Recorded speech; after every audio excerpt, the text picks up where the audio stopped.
Alright, today we are gonna add a MOSFET and a LiPo battery, 7.4 volt, to an AEP, like a Cyma G18 or an TM G18, or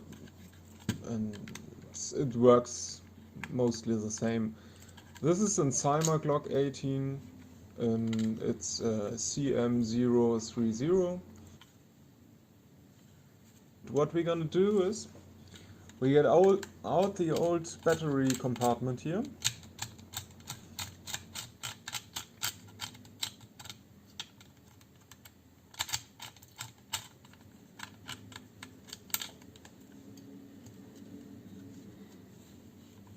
We get it out completely. So we cut the wires and take it out. So this thing has around 0.4 joules.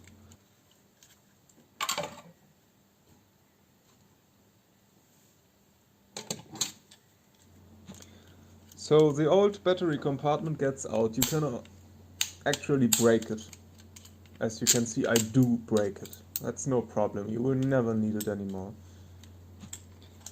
We are leaving as much space as possible for the battery. What I'm gonna add here is a pre-built MOSFET. It's self-made.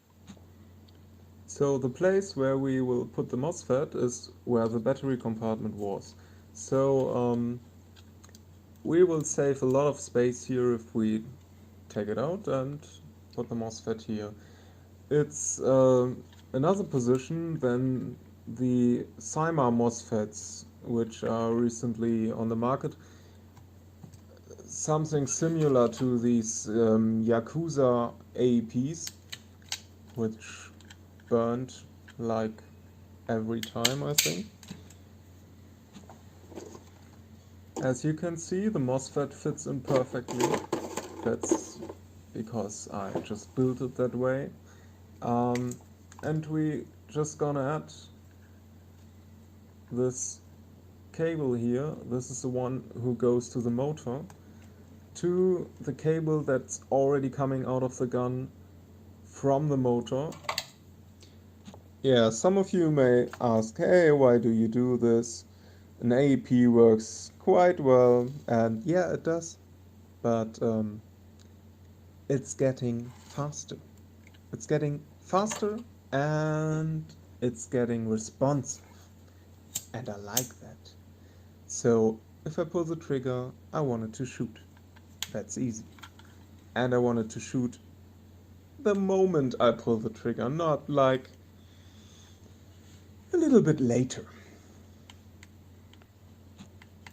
Alright, so solder it together, shrink it, first side finished.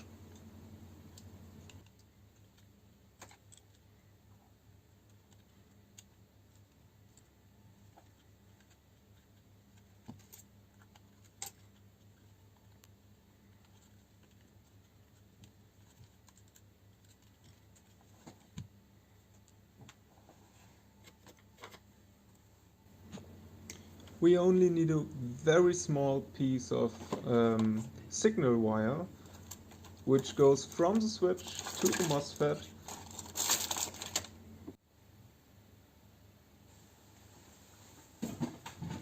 And we will need a little longer one, which goes from the other side of the switch with the red cable to the battery. So we just solder the red cable, which comes from the motor, on the switch together with a new part of red cable to get a connection with the switch, and then it goes to our plug where we will connect the battery.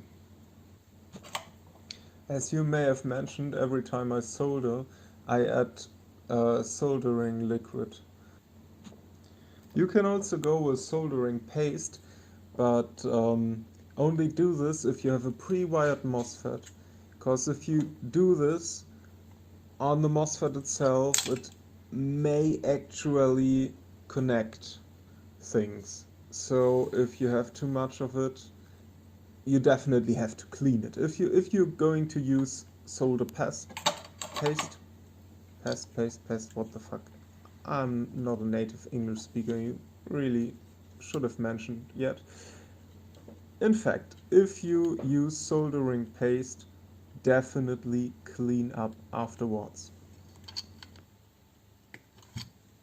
We're connecting the small signal wire from the left side of the switch to the signal wire connection on our MOSFET. And yeah, that's pretty much it. It's quite easy. Don't forget to add the shrinking tube.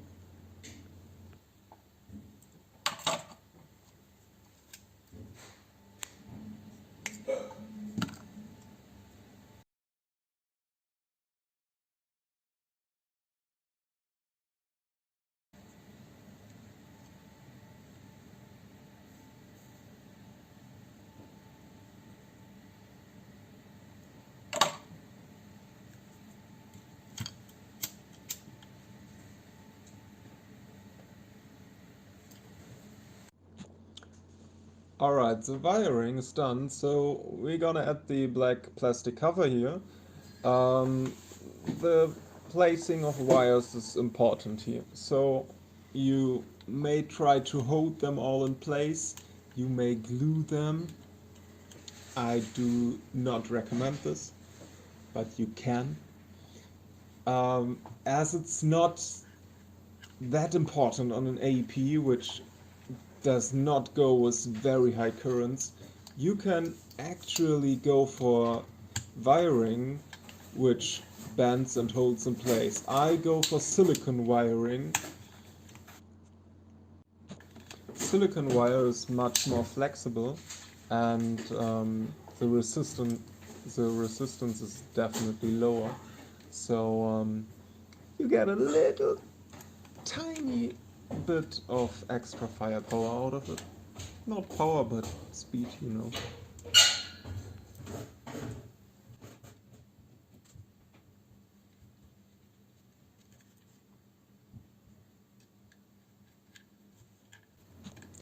As everything's wired, function test. If you have a battery which allows it with a standard Homeier plug, no problem. You can just stick in two cables. Yeah, be a little bit careful, but you know what I mean. It helps.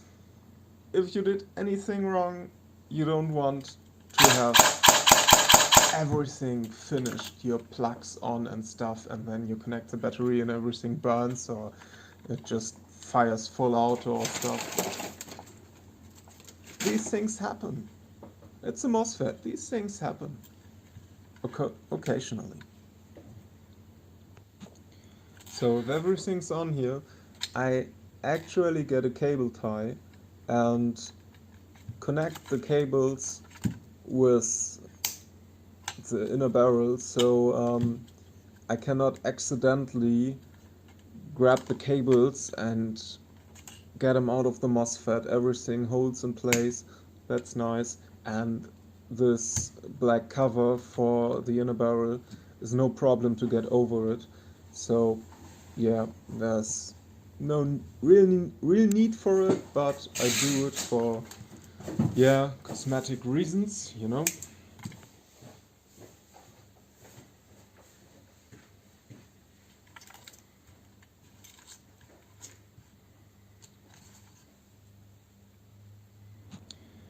What I'm going to add here is an XT30 plug. It's a small version of an XT60 plug, which can not only go with very high currents and is used by drone pilots and yeah, all the RC cars and stuff. Yeah, but also you can definitely connect and reconnect them very good. So yeah, I just like them. They're small. We can fit them very well in the gun. So obviously my gun is working. What I do now is I just find out if the motor is sitting correctly. This is not an always need to do thing. If it sounds right, it's good, and if it sounds pretty bad, you should probably try to get on the screw a little bit. In this case, it was overrated. Yeah, actually you can hear it when I tighten the screw too much. It's starting to get squeaky, you know? Kind of screams. But yeah, in this case not really needed.